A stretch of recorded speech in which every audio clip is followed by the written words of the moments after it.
I think we can just go ahead and get started with the webinar as well. I'm going to go and kick us off, starting with a quick round of introductions.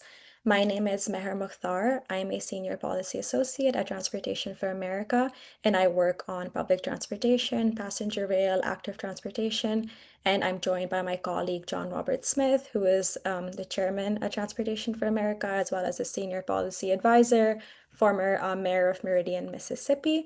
And we have the pleasure to be joined by two other speakers as well who are bringing their expertise to our webinar and panel. The first one being Knox Ross, who is the chairman of the Southern Rail Commission, as well as Greg Baxter, who is the Director of Strategic Partnerships and Government Relations at Herzog. We'll be hearing from all three of these folks later in the webinar, but I'm just going to get us started with a little bit of information about Transportation for America. Next slide, please. So just a little bit about the organization. Transportation for America is a project of Smart Growth America, and we are a national nonprofit that's working to create a transportation system that safely, affordably, and accessibly connects everyone to jobs, services, and opportunities through a series of travel options. We do this work through a myriad of different ways, such as doing advocacy, direct community support, which involves technical assistance, as well as through research, analysis, and advocacy, which is both at the state and the federal level. Next slide, please. We do this work according to our three main principles, which are, as you can see on the screen, safety over speed, fix it first, and invest in the rest. So when we're talking about safety over speed, we're talking about prioritizing safer design in our roadways, making sure that people are put over the speed of our vehicles. And fix it first, we're also talking about fixing our infrastructure before we're building new capacity when we can hardly afford to maintain the assets we already have. And we're also talking about our principles through the lens of investing in the rest. And within this, we're looking at redirecting what funding we have towards multimodal travel options to build new ways to reach jobs and services through things like public transportation and passenger rail, which we're discussing today. Next slide, please. So at Transportation for America, our policy proposals for the surface transportation reauthorization are focused on radically updating the program and making it more accountable, which is our fourth pillar, to taxpayers. This package of policies are not just a menu of options for improving things at the fringes of the transportation program, but they're truly an interwoven package of essential reforms to build an entirely new federal transportation program from the ground up. And one of the reasons for doing this, next slide, please, is that the federal government has spent over 1.5 trillion taxpayer dollars over the past 30 plus years with the primary goals of improving safety and infrastructure conditions, reducing congestion, and protecting the environment and public health. Yet this approach has been failing us on all fronts, starting with how we understand the Highway Trust Fund itself. Next slide, please. Revenue from the gas tax has not fully supported the Highway Trust Fund since 2008. We have made general fund transfers ever larger, requiring infusions of extra tax dollars from all Americans that have totaled more than $280 billion to cover that gap. Yet, when we're infusing so much money into paying for highway systems, we still look at modes of transportation such as passenger rail to pay for itself out of the fare box. That's never going to happen. There's no vehicle, be it a car or a plane, that pays for itself anywhere on this planet. And what we're trying to say here today is that it's not just a funding problem. Next slide, please. Despite historic funding for the passenger rail program and major infusions of federal investments, the US rail program is still struggling to deliver, be it because it's bogged down by outdated structures, slow policy rollout, or simply a system that isn't built for success. The big win that we've had for passenger rail policy and funding is in jeopardy unless we can recognize that we need reform within key agencies and we need to create space for new players to deliver world-class passenger rail service. Today, we're going to talk candidly about what's broken, what we've learned, and what needs to change. And this webinar that we have, next slide please, is part of a larger series that break down our policy proposals for reauthorization.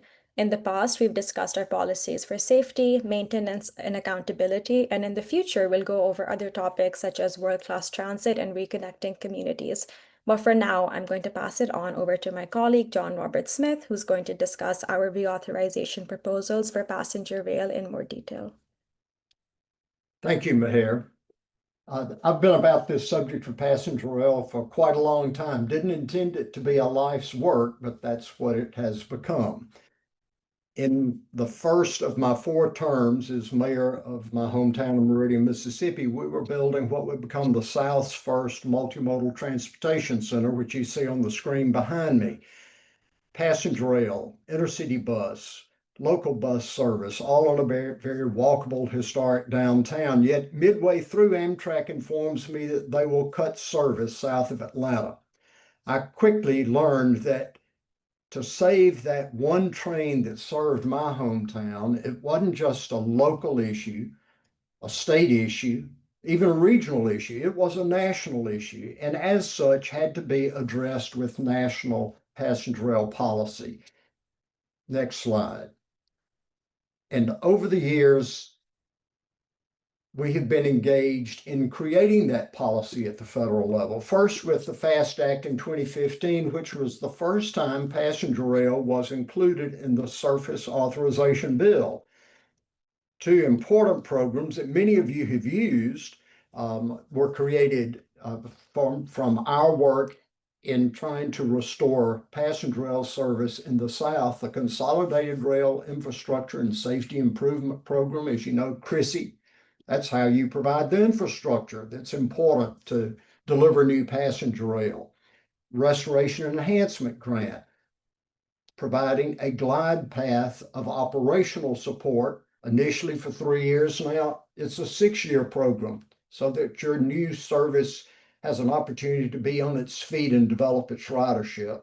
Then within the Infrastructure Investment and Jobs Act, IIJA, new programs are created because we found other problems that had to be addressed. The Interstate Rail Compact Program, taking advantage of the lessons learned working with the Southern Rail Commission, the oldest such commission in the country. The CARTA Identification and Development Program, CIDP, a number of you are in the midst of that program.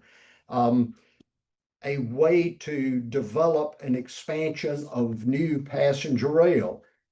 Federal state partnership program, significant funding that initially was designed to take you from the CIDP into implementation. And then, of course, a long distance passenger rail study, which delivered a series of proposed expansions of passenger rail that would take the better part of most of our lifetimes to roll out at the way it is being approached. Next slide. But with all of those policy shifts and with the funding that was created in IIJA, there's still more work to do. As Mehr said, simply the structures and the policies are broken at this point. We want to provide Americans with more passenger rail connections. And in order to do that, if you look at the 69 corridors that are approved, the 15 long distance routes that are proposed, no one provider, Amtrak or any other, can provide all of that service that's in demand. And I noticed a number of you are from states that have little or no service today. You're part of that aspirational goal. Well, so to get there, we need to create an opportunity for other providers of passenger rail. And to do that, a provider has to have access to the existing rail network, access to passenger rail equipment, which they don't have now, and then real clarity about how we address the liability and indemnification that allows a provider to access freight rail and provide service. Next slide. So let's talk about the equipment pool. Yeah, the American taxpayer pays for passenger rail equipment through their property tax, their income tax into the general fund. passenger rail equipment is bought out of that general fund and as such should be owned by the taxpayer. It shouldn't necessarily be owned only by one provider as it is now. We know we don't have enough passenger rail equipment to begin to run expansions of service. In fact, right now, Amtrak doesn't have sufficient equipment and any redundancy there for the routes they are running currently, much less any additional routes. Acela equipment, the new Acela equipment is now 4 years and still not on the rails yet. We hope it will be by the end of the summer. So we need a national equipment pool, and we've got to standardize the passenger rail equipment that's there. There has to be a federal funding stream, and with an administration that wants to create more manufacturing in this country, this is a perfect time to do that in the provision of passenger rail that would be held at the federal level and accessed by any provider, Amtrak and others, for the use of this equipment. Next slide. It's not only Amtrak that may need some retooling, it's also Federal Railroad Administration, the Surface Transportation Board, and more authorities given to those can speed what has become a torturous process up. So I believe Amtrak should be responsible for the oversight of every federally funded long distance passenger route in the country. Keep in mind, that's why Amtrak was formed, to manage and run those long distance routes. Amtrak should also be operating the Northeast Corridor, which infrastructure was given into Amtrak. But when it comes to the planning and the identifying of funds and the prioritization of improvements to these routes, that is something Amtrak must do in conjunction with rail commissions and states in the planning process. When we look at state-supported routes, it shouldn't only be Amtrak. It should be Amtrak and any other service providers that would want to compete for those routes.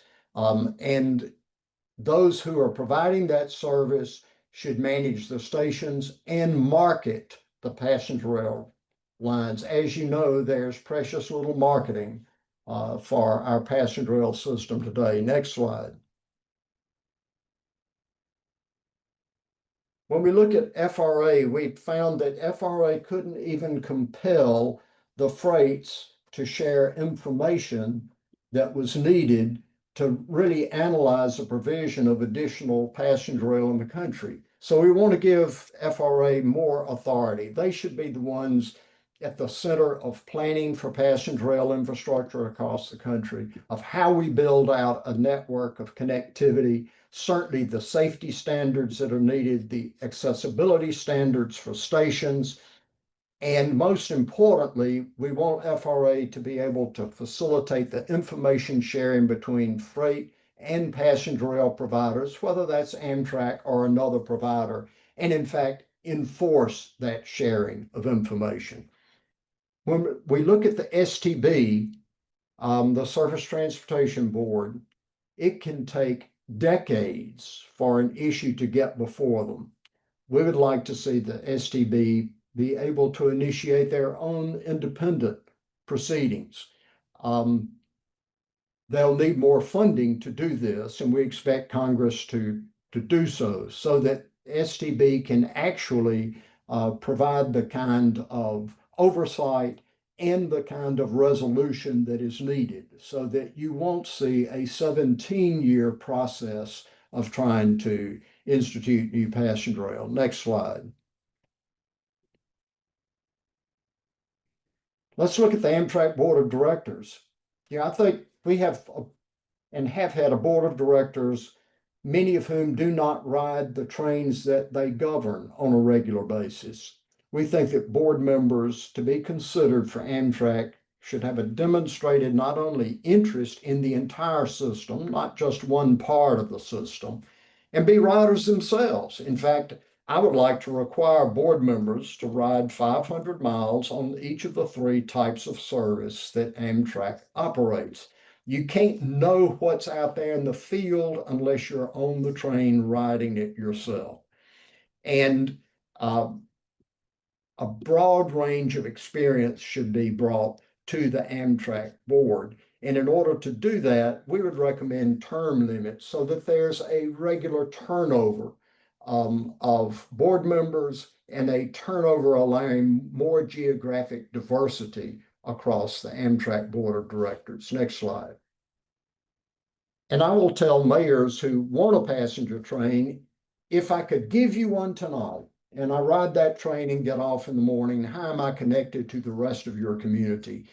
That's a transit connection into your community. So when FRA is prioritizing passenger rail projects through various funding streams, we should look at those projects where stations are in developed areas and where those stations will promote a mix of commercial and residential as a part of that station, connecting by transit, sidewalks, bikes, so that you have a seamless experience when you travel passenger rail. You're not marooned when you get off at the station. You're actually in the midst of a vibrant place that connects you to the places you want to go. Now, having laid out those 5 principles and talking about what we learned in policies before, I'm pleased to be joined by Knox Ross, who is the chair of the Southern Rail Commission. We've not worked with Knox for the past decade. And actually, Knox and the Southern Rail Commission are on the verge of beginning what will be the first new passenger rail service in the Deep South in decades when they roll out the Mardi Gras service connecting New Orleans to Mobile across the Mississippi Gulf. It hadn't been easy, has it, Knox? It's been 20 No. years since Katrina. Tell us about it. Thank you, John Robert. For those of you that don't know, the Southern Rail Commission is a 3-state compact between Mississippi, Alabama, and Louisiana. We're all appointed by our governors. We all are volunteers. The compact was created by Congress, so it has some official duties and can also, work on Chrissy grants and other things to be able to move forward. And it has a modest funding mechanism between the 3 states, which allow us to do business with people like Transportation for America. It's been tough. I mean, so it's been 20 years this year since Hurricane Katrina, and probably around, I'd say 12 to 13 years ago is when the work toward reestablishing service east of New Orleans started in earnest, really through the late Senator Thad Cochran and others, and really grassroots. I thought it was an interesting anecdote is when we first started this work and officially, the governor of Mississippi at that time billed himself as the nation's first Tea Party governor. And he was very proud of that moniker. And but when we met with him, he was very open to wanting to know how we can reestablish the train across the coast.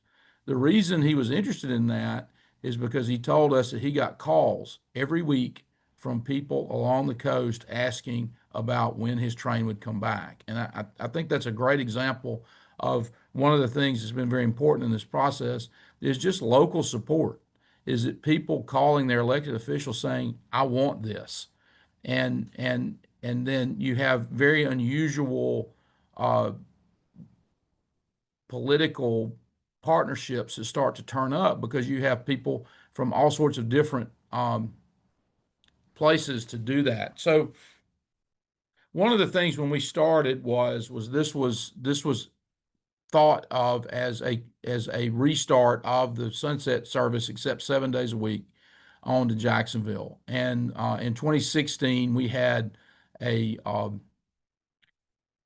inspection train that was wildly popular that ran from New Orleans over to Jacksonville, Florida, all the way through the Florida Panhandle. Had met with and had subsequent meetings with political leadership all along the line. Hugely supportive. hugely bipartisan support for it. It's one of the fun things to do in this particular thing because you have people from both sides of the aisle saying this is important to us. Uh, it was just a stretch too far to try to get this past Mobile, and we want to take it on to Jacksonville, but there are significant obstacles to that we still have to work toward. We hadn't given up on it by any stretch, but we figured out that all parties would be easier if we started this with a 2 round trip a day service to Mobile. Now, when I say easier, that's a relative term because it has been very difficult for us to do this from all parts. So you had host railroads that really weren't interested in this, didn't want to do it. You had state governments that weren't really excited about it. You had even local governments that looked at this as a way that it was going to take people away from their city instead of a way to bring people to their city. And those are some of the challenges that we worked through over the years, and it took many years to do that. So it's very important. I think the two main things that got us over the finish line that sustained us from start to finish. The first by far is the work of Transportation for America and John Robert Smith and his staff over the years, his very capable staff today. They put together all these funding mechanisms that and worked with our friends in Congress, namely Roger Wicker, who was our champion in Mississippi, among others, uh, who put these funding mechanisms together to allow this to happen. Without that, we would still just be talking about it. I think the second thing would be the local support that we have been able to get from all parts of the coast. It's just been tremendous, and that's pushed it over the finish line. So I can get in when we have questions. I can get in more to detail of that. But the other piece of what we're doing is not just the Mississippi coast and over to Mobile. We have 2 other projects that we are actively working on. One of those is Baton Rouge to New Orleans, which is currently being overseen by the Louisiana Department of Transportation and Development. They are running the CIDP grant on that. The second one is the I-20 corridor, extending the Crescent service that currently runs from New York to New Orleans, running that across Mississippi and North Louisiana to Dallas-Fort Worth. And we follow with great interest the Heartland Flyer because that'll be a critical part of the success of that particular service when it comes to fruition. And the Southern Rail Commission has been working the CIDP on that particular project, cooperating with Transportation for America and our other contractors. And we're ready. We're getting close to be ready to move to the next step on that. And the I think the most important thing there is that we have a host railroad that in writing has said they will help us with this, which makes a huge difference. It's totally different than what we had on the coast with CPKC. The other issue there is we have Departments of Transportation, Mississippi and Louisiana, who are very helpful and are willing to come up with the matches to move us forward. And that's the other critical part. And I know many people deal with organizations that aren't as receptive to this. And I think it's very interesting, which you should keep in mind, that we've been able to do this in states that would be normally viewed as very anti-passenger rail. That's something they're just not doing, and we have support from the highest levels of government in both states. This is very interesting and very encouraging to us. And so those where we're working on those 2, and I think we've got good hope that we'll get those done in the next few years. We got good support.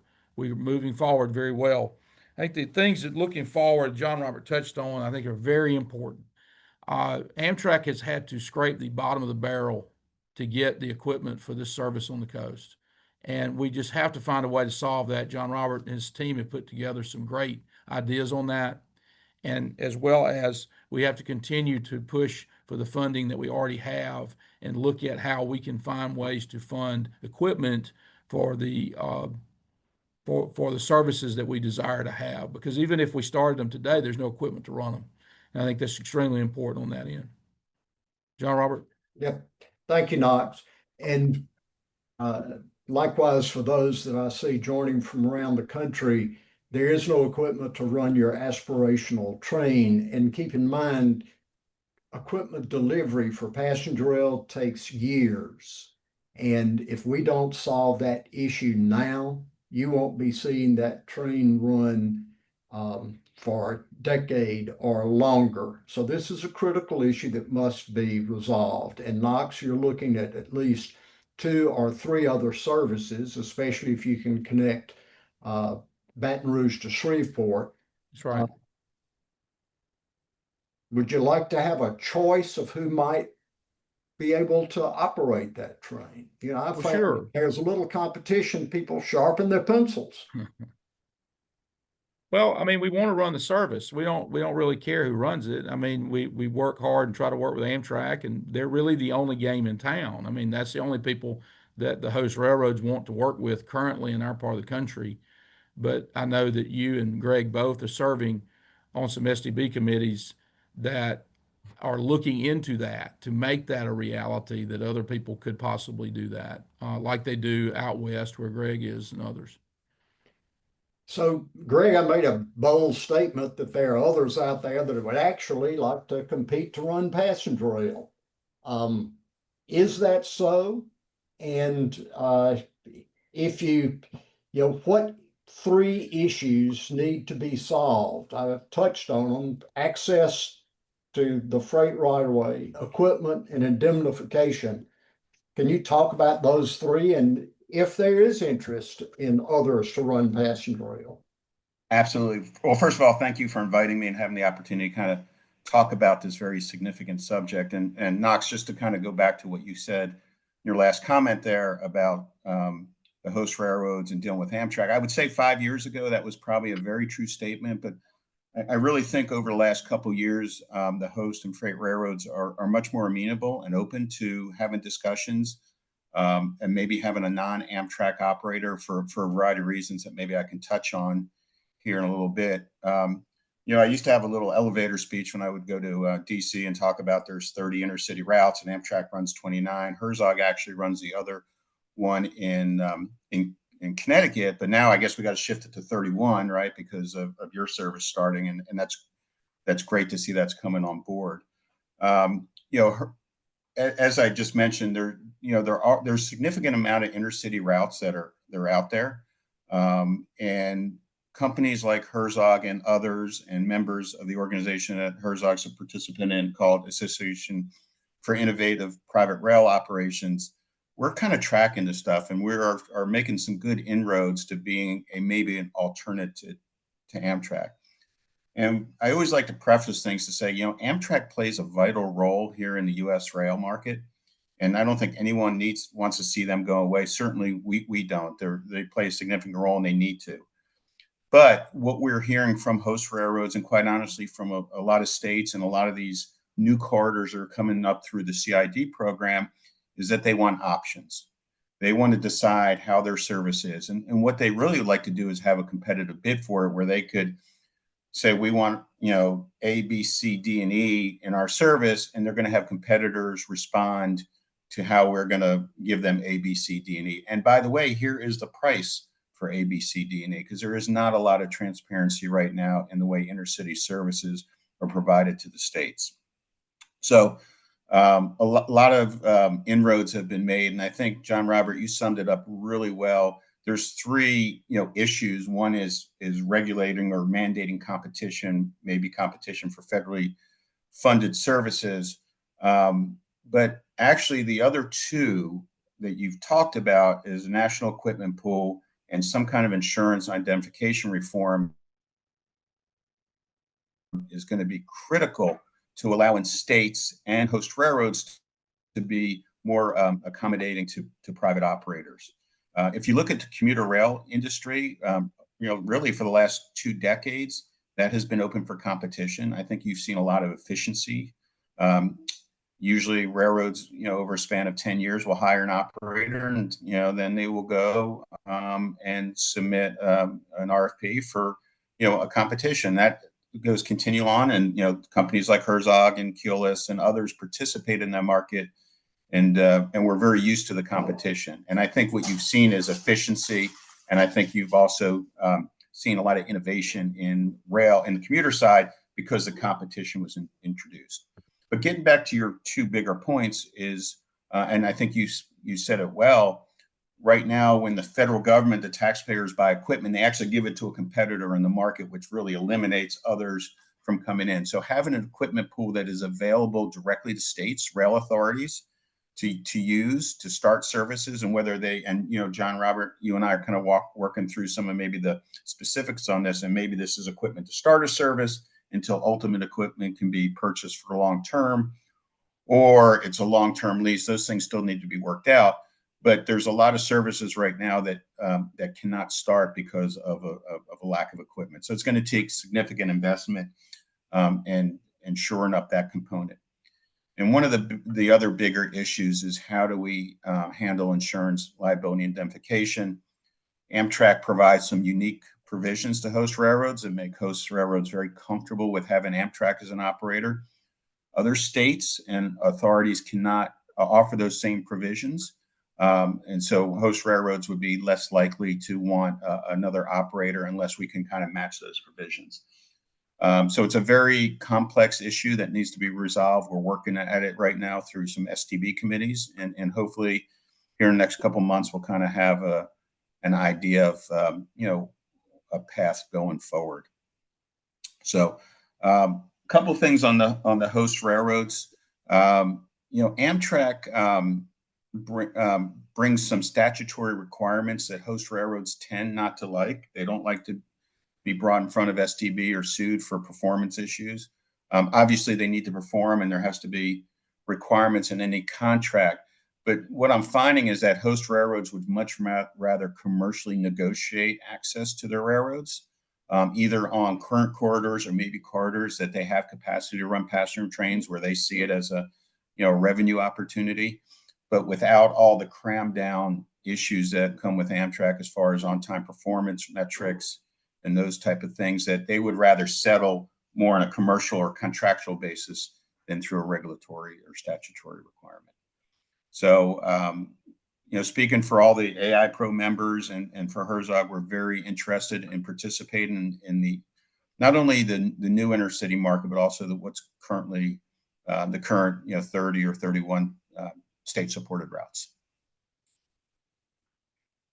Well, I think thank you, Greg, and thank you, Knox. And I think we are on the cusp of a major shift in how we provide transportation in this country. Yeah, I was speaking with someone on the Hill recently who said, well, if we expand passenger rail, that's a liability against the federal budget. Well, no, it's an asset for the American people. And anything that you build, whether it's you invest in aviation or intercity bus service, transit service, highways, or rail, they're all assets you're paying for. And yes, you can either call them a liability or an asset, but they're all the same. And as far as impacting the people of the country, and one of you put in the chat that it's about connecting to the everyday needs of life, and passenger rail is a way to do that, and to do that in a more cost-effective way and actually a safer way than we have been developing this country's transportation infrastructure over the past number of decades. So I think we're seeing that we're moving. We went through a time of creating process that took 3 years.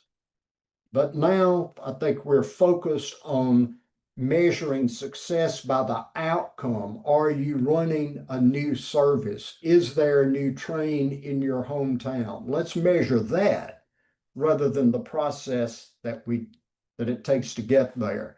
And the fact that we can build a new industry in this country, building equipment that's standardized, that's ready to operate the day it is received, can be a great jobs creator, great economic development for not only the places of manufacture, but especially for all of those communities that are now linked by a highway of steel that connects their people. So you've been very patient. Let's go to questions from those of you. So his first question, is there any possibility of speeding up trains for Amtrak? I live in Texas and would love to see passenger rail expansion here. Well, Texas is an obvious place for passenger rail expansion. You have wide distances there. You have some of the great cities in the South and Southwest should be connected by passenger rail. Unfortunately, it's going to take, I believe, this policy shift to a national pool of passenger rail. So again, you're designing and causing to have built equipment that we know can run from day one when it is released into the country. Unfortunately, it has taken entirely too long. The new equipment that is being the Arrow equipment that may be coming online is beginning testing, I understand, but that could take several years. That's just replacing equipment that's already in service that will be removed. That doesn't provide for the expansion. So yes, we've got to be very serious. Is there a way? Yes, there's a way of speeding it up, but not through the structure that we have today or the structure we've been using for the past several decades. For Knox, I have a question for you. Also, sorry, really quickly, for any folks who have any questions, there is a Q&A chat box feature which you should see on your screen. So if you have anything to ask, you could just drop it in there and we'll get around to answering your question. John Robert. Thank you, Mayor. So this question for you, Knox, it says, are the local governments in your region not interested in working with private investors like Florida has worked with Brightline? Or are those companies only interested in shorter commuter rail opportunities versus over the wide span of a travel area? You're muted, Knox. Well, we had a chance to meet with the Brightline folks really prior to the pandemic, and get in there on the first part of what they're doing, and really their model is more of a real estate play than a provision of passenger rail. And I think that local governments are willing to work with anybody.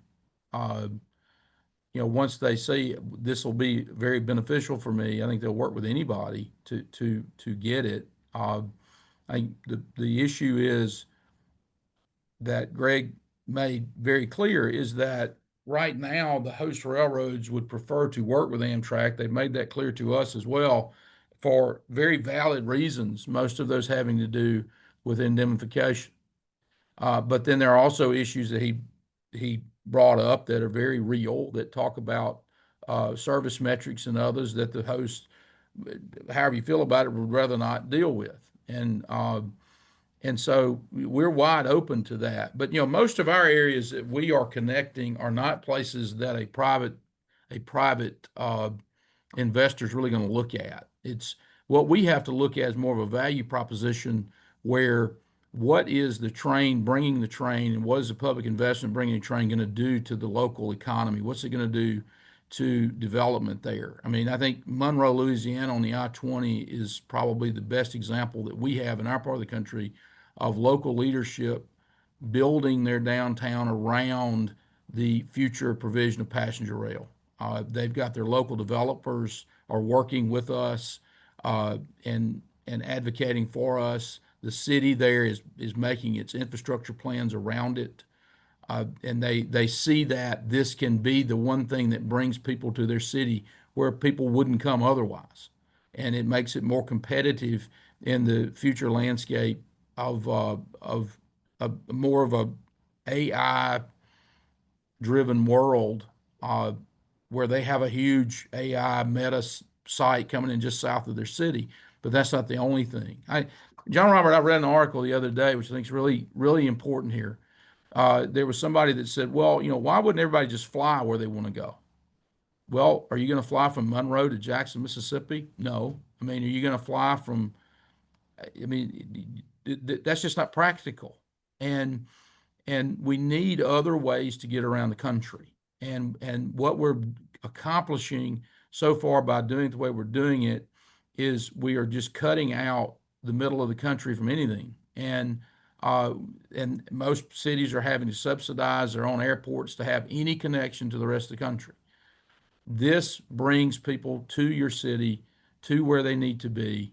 And if it's run properly and run on time, people will ride it and they will come to you. And our local leadership sees that. So thank you, Knox. And the first thing to remember on Brightline, that's a freight rail company that had 10 acres of downtown Miami. Yeah. They wanted to put that to a better use than an empty yard. So they built a transportation-oriented development, not unlike what I mentioned in my fifth point about building out stations in areas that serve people and connect them immediately to the needs of everyday needs of life. So where you have those opportunities where a freight rail or a provider wants to connect, like we're going to see with Las Vegas to Los Angeles, take advantage of those, but you're not going to grow a national system on that model. Those are important one-offs, but they are one-offs. And I think Congress needs to focus not on does any form of transportation make a profit, but does it provide a value to the people? And we should be measuring the value of the service provided. And there's a lot of room for improvement on that value. Question was, what type of equipment are you referring to when needed? Well, I'll take a shot and then Greg, you certainly jump in here, but all of it.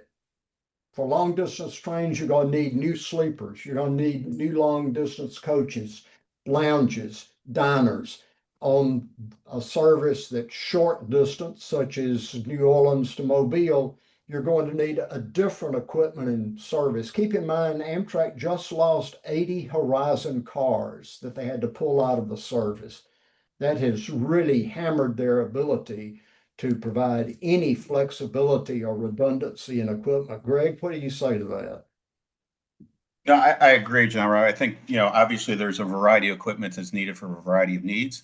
Not one size fits all, but it'd be interesting if this progresses and we go to the industry, what kind of innovation we get as far as standardized cars, a car type that maybe you can modify the interior for certain types of services. There's certainly the traditional locomotive pool equipment. There's some really good DMUs, EMUs, hydrogen. There's a lot of really good equipment out there that can come in place. So I don't know if it's actually one particular type. Having kind of going back to my earlier comments, if you look for equipment to maybe get a service started, maybe that's not their ultimate equipment, but maybe it's a good set of equipment that allows you to get a service started in 2 years instead of 10 years. And then after that service started, you can more custom build equipment that's more suitable for your service. And if I can just go back real quick to the first question, regarding private companies, the market is not mature enough right now for private companies to take revenue risks like a Herzog or another company. We're not going to be able to take revenue ridership risk and actually pay for servers. We're going to need states. We're going to need local rail authorities like the Gulf Coast to kind of be the provider of the service, but allow companies to to bid on that service to actually be the operator of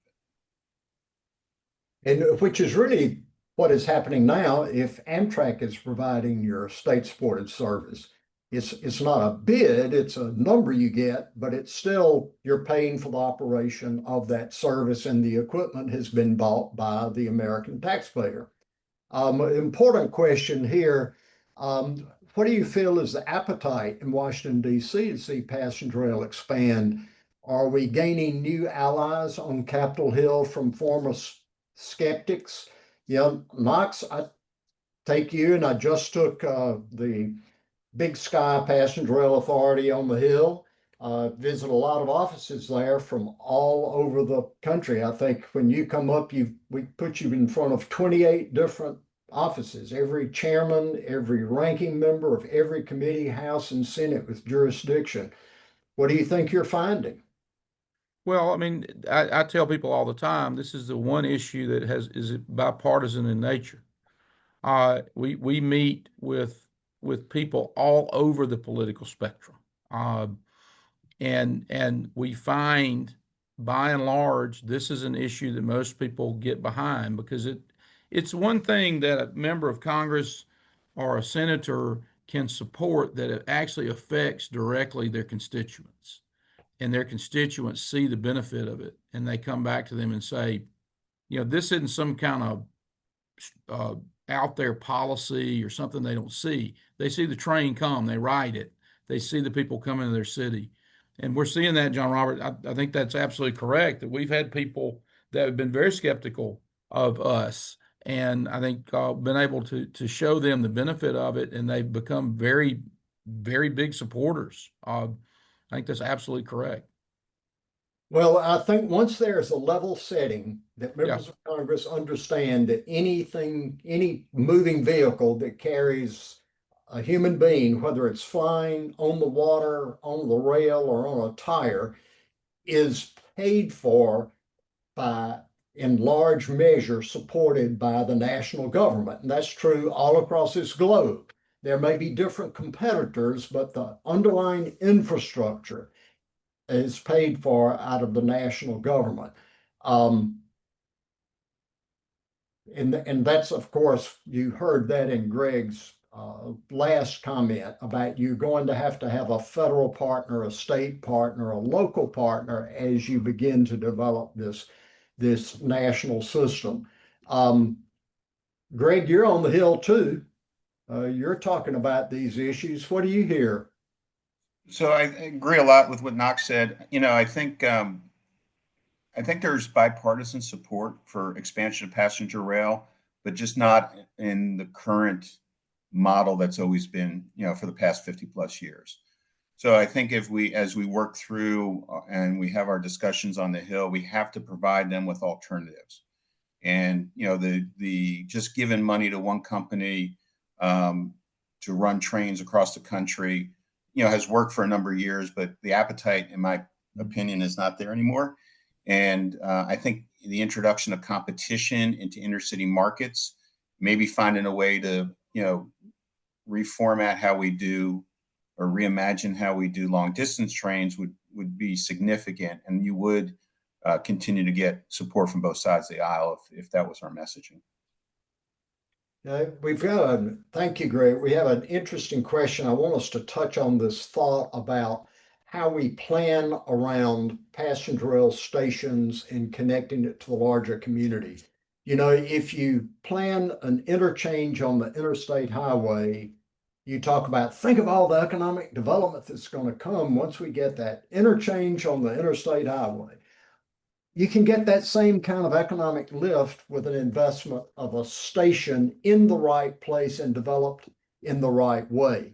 And the questioner raises Denver's Union Station. And do you realize that Denver contemplated demolishing their historic station and building something else in the way of a transit connection there? We were out there speaking to them about those kinds of choices, and thank goodness they invested in that historic station because it has leveraged billions of additional dollars, literally, into that downtown area. So the question is, what states are actually engaged in making the transit connection in and around those stations? Well, to Knox, I know you have specific examples along the Gulf of yeah. small towns that are actually taking that challenge. No, that's right, John Robert. We've Coast Transit Authority that serves two of the three counties that comprise the Mississippi Gulf Coast has been terrific in working to find ways to have last mile connection to all of the cities that they serve. Uh, Bay St. Louis, which is the first stop out of New Orleans, has an extremely robust golf cart infrastructure that I think they also are offering or about to offer Uber golf cart service. And most of the hotels there would just bring golf cart down. the cities themselves have been working really hard to find that last mile connection. I mean, interestingly enough, along the Mississippi Gulf Coast, all of the stations are in the middle of downtowns. They're all extremely walkable, which is very important for the success of the service. But having those transit organizations there that see it and they are reaching out to us and saying, how are we going to do that? And Amtrak's working with them too, trying to find ways to put them on the schedules themselves. Is that when you pull up on and looking to go to different cities, that they can do that. And we're also working with Greyhound Flicks on having connections to Baton Rouge, which I think are going to work. That'll be ticketed through Amtrak. And we're also, working with the Pensacola to maybe have some dedicated bus service over there. So yes, I mean, it's out there. Sometimes people just have to ask and or reach out to the different ones. And that's kind of the role of these rail commissions, is to bridge that last gap. Because Amtrak is very thin on their local folks that do this. And when I say thin, it's because there's not a lot of people. It's not because those ladies and gentlemen don't work hard. They do, and they are very, very committed to making these services work. There's just only so many of them. And so this is where, having commissions like the Southern Rail Commission, we can talk directly to these service providers and put them together. So, one of the things that I do a great deal of is technical assistance in cities and towns that are looking to connect to passenger rail. So when we talked about expanding service of the Crescent from Meridian, Mississippi to Dallas, Fort Worth, which was almost a reality a number of years ago, then visiting each one of those cities. So the planning effort is driven by that local community. But oftentimes, the local community needs their vision expanded as to what their actual role can be in their natural fit. So you may be a university town. You may be like Ruston, Louisiana, where you have one of 3 institutes for the blind in the country in your city center. So your connectivity can be slightly different at each one of those passenger rail stops, and your economic development can be different at each stop. So you first have to understand yourself as a community, your assets, and then you have to know what you aspire to be in the future. And once you know those things, then planning the connectivity into your station, everything from a sidewalk to a bike path to a transit stop. Knox, I'm thinking of Anniston with its significant bike trails, Yeah. connecting them in right to that station. That's the kind of planning that assures you're going to get the most out of your passenger rail connection. And it was mentioned earlier, Knox, and Greg, when you look at the impact of passenger rail on the Gulf, we actually measured that, and it's 240 million a year projected for the state of Mississippi with a 10% increase in tourism. So it's John Robert, kind of result you're getting. yeah. I mean, one of the things here is that cities that have service today can't wait on Amtrak to come to them, because Amtrak doesn't have enough people to come to them. I mean, I'm not kicking on Amtrak here in this, is that they have to take ownership of the stop and say, we're going to do this. We're going to either recruit docents or have people there to greet. We're going to do some local marketing as part of our community marketing itself, that this is how people can come to our city. I think that cities that have these stops have to be aggressive about saying this is a city asset that we can bring people to our city. You did this a lot, John Robert, when you were mayor. You did a tremendous job with that. And some cities do, but a lot of cities just kind of ignore it, saying, well, it's just there. And I think it's very important and incumbent on cities that have a stop is to work aggressively. Work with Transportation for America. They're terrific at this. and they can show you exactly how to do it, bring people to your community to train you how to do it. But it's an asset I think that's underutilized by a lot of cities that have stops. Well, thank you, Knox. Thank you for those kind comments. Yeah, there's a question, and we have a lot of questions that we can't get to because of time, but we do want to get answers back to you. We be able to do that, Maher? We can figure something out. Yeah, we'll try to get, because there are some great questions. One, who are the main users? You know, is it people going to work? Is it people, going to work, coming home? Is it tourism? In the case of the Mississippi Gulf, is it gambling interest? The answer is it's all of those things. So you don't plan a passenger rail service for one. You do have to know the drivers in your region. And keep in mind, Amtrak, when they looked at ridership and revenue on the Gulf, they just looked at a population number on each end and a distance in between.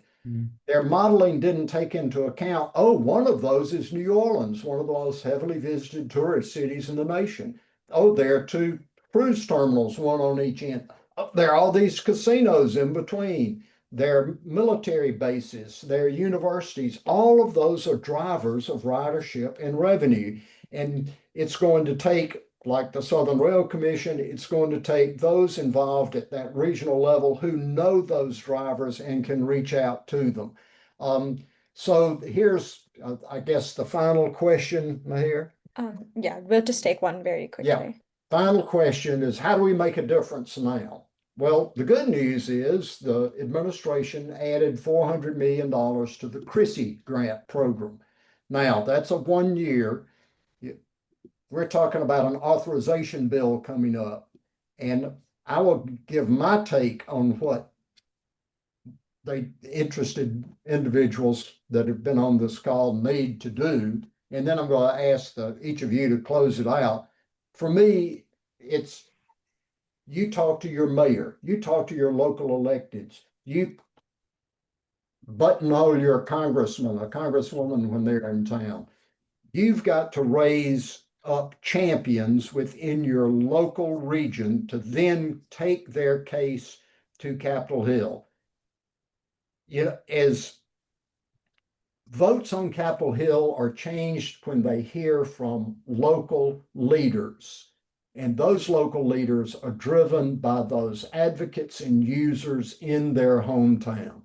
So, Greg, you take a swing at that. What do they need to be doing over the next to get ready for authorization?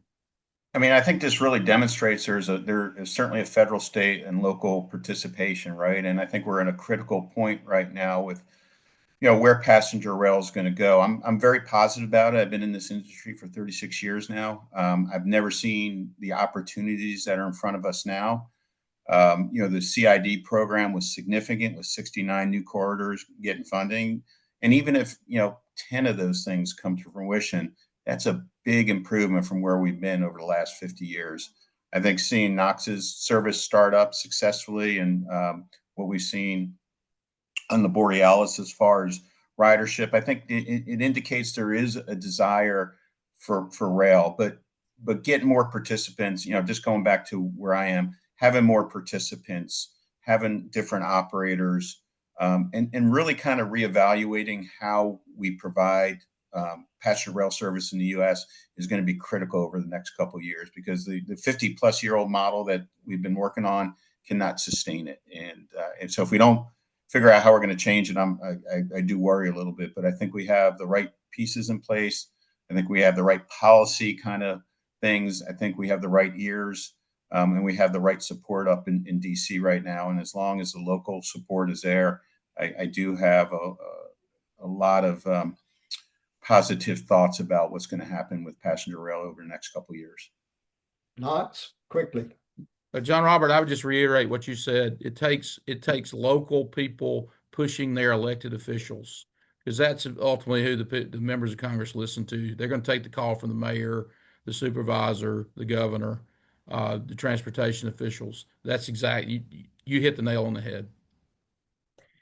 Well, thank you all for joining. First of all, Knox and Greg, thank you so much for participating. I do think we have an opening for success in passenger rail. I think there's an impetus to move much faster than we have in the past to get the type of value out of passenger rail, to understand that fundamentally it needs some major changes.